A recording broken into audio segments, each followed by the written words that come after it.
Okay, let's move now from Europe to the Americas and look at the economic integration there. There are a few key examples here that we're going to focus on today, and certainly NAFTA will be our primary focus, but it's also important to understand some of those other key examples that we spoke about previously, like MECOSA, the Andean community, Central America, and the Caribbean community, which are dispersed throughout South and Central America.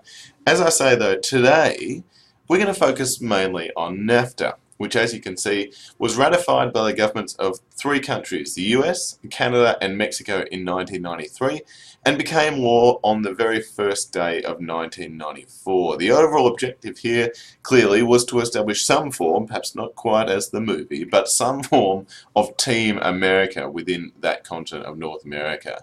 And to a large extent, they have been quite successful in many areas. The NAFTA has resulted in the abolishment of tariffs on 99% of the goods traded between members, but even by 2004, let alone 2018. It removed barriers on the cross-border flows of services, which is quite difficult and had been a real issue up until the point of its establishment.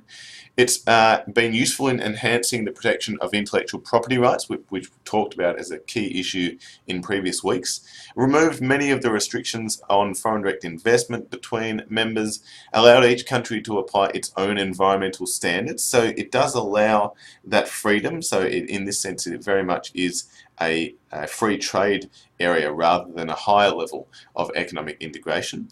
So it does give them that autonomy and freedom at the same time, and establish two commissions to impose fines and also remove trade privileges when environmental standards or legislation involving health and safety, minimum wages, or even child labour are ignored. So it's not just looking for economic development here, but also looking to enhance these clear and consistent standards across some of the key issues facing not just the US or Canada or Mexico, but the entire world today, especially when we look at these things like the environmental standards and health and safety across the nations.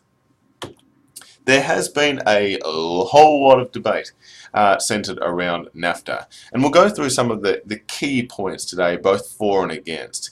If we're looking firstly at the benefits of NAFTA, it has certainly led to an enlarged and productive regional base. It's now much easier, for example, for US and Canadian firms to shift their manufacturing operations into Mexico. Now, of course, this creates jobs and investment in Mexico, which is a positive for its economy. It stimulates their local economy, and also means that going back the other way, they have more income, and that's useful not just to the Mexican people, of course, but also to the citizens of the United States and Canada, because it means that people in Mexico now have more money to spend on American and or US and Canadian exports. So it's actually helping to stimulate the northern member here in terms of the US and Canada, their economies as well. So you see demand for goods increasing, which in turn leads for jobs back in the US and Canada as well. As there's more demand for the exports,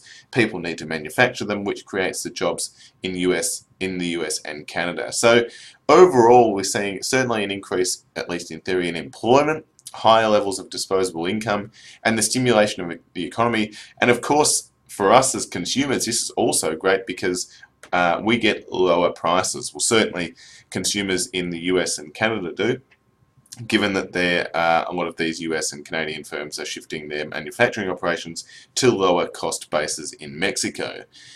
There are, however, some important arguments against the establishment of NAFTA, and some of which have been widely publicised by the recent election of a certain president. And if you look at the meme down the bottom, according to some people, NAFTA doesn't actually stand for the North American Free Trade Agreement. It may as well actually stand for no advantage for the Americans. And there are a number of reasons why people say this. Certainly, and most commonly, the loss of jobs in the US and Canada to these Mexican lower cost operations is a commonly cited issue. And certainly on a simplistic level, if you don't look at these flow-on effects that we talked about previously, you absolutely do lose some jobs in those lower cost manufacturing related industries in the US and Canada as production is shifted to Mexico. If you're a Mexican firm, it now means that you're having to compete against more efficient US and Canadian firms as they seek to move their productions into your country, where previously you could sort of only compete against Mexican firms, or largely against mainly Mexican firms.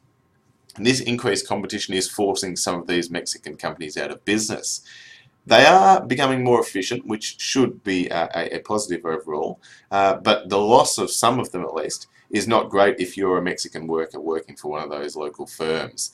Environmental degradation is a key issue. We spoke previously a few weeks ago about the concerns levelled against a lot of the US and Canadian firms who are shifting their production to Mexico, and also in the process taking advantage of more lax and less stringent application of things like human rights laws, of labour laws, lower minimum wages, and also environmental standards. There's a lot of concern about the mistreatment of not only the people but the environment that is occurring in Mexico, just because there aren't the strict laws to basically punish firms who do that.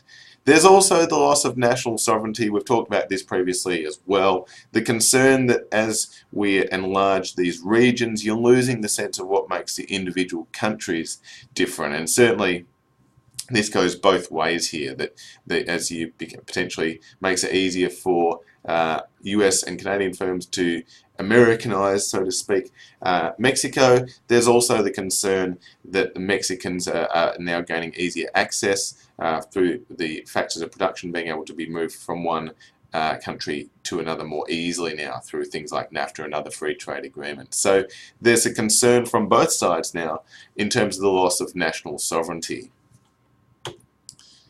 Which of these views is correct? Well, that's the big question, isn't it? Certainly, overall, research indicates that NAFTA's early impact was subtle, and both advocates and detractors may have been a little bit over the top in terms of not only the good things, but also the bad things, that it wasn't actually that good, and it wasn't that bad. The flow-on effects and implications may not have actually been as significant as was initially thought, or indeed feared from some parties. NAFTA is credited, however, with helping create increased political stability in Mexico. That certainly has been a key contributing factor here. On the other hand, though, a number of industries in Mexico have been detrimentally affected by it, and as I said, it's largely those industries which were previously able to survive because it was just Mexican firms, and they've now faced increasing competition from these Canadian and US firms which have moved their operations down into the country. And a good example here was industries like corn and the furniture industry in Mexico, although if you've ever seen Mexican furniture, I'm not sure that it was just NAFTA which has caused all of a sudden sales to be impacted negatively. Who would buy that chair? Sorry, Mexican furniture manufacturers. There has been a lot of discussion about whether it would be appropriate to include some potentially Latin American countries, some of the potentially Caribbean nations around Central America into NAFTA as well, in a similar sort of discussion surrounding that we talked about in the EU, or about the EU in the previous video. The elephant in the room, of course, here, so to speak, is President Trump, who has been very, very vocal in terms of wanting to renegotiate NAFTA, and has certainly been a outspoken critic of the current deal, and let's be honest, not just NAFTA, but Mexico as a country. This is an actual tweet. I'm not making this up. He literally tweeted this: "I love the Mexican people, but Mexico is not our friend, killing us at the border and on jobs and trade."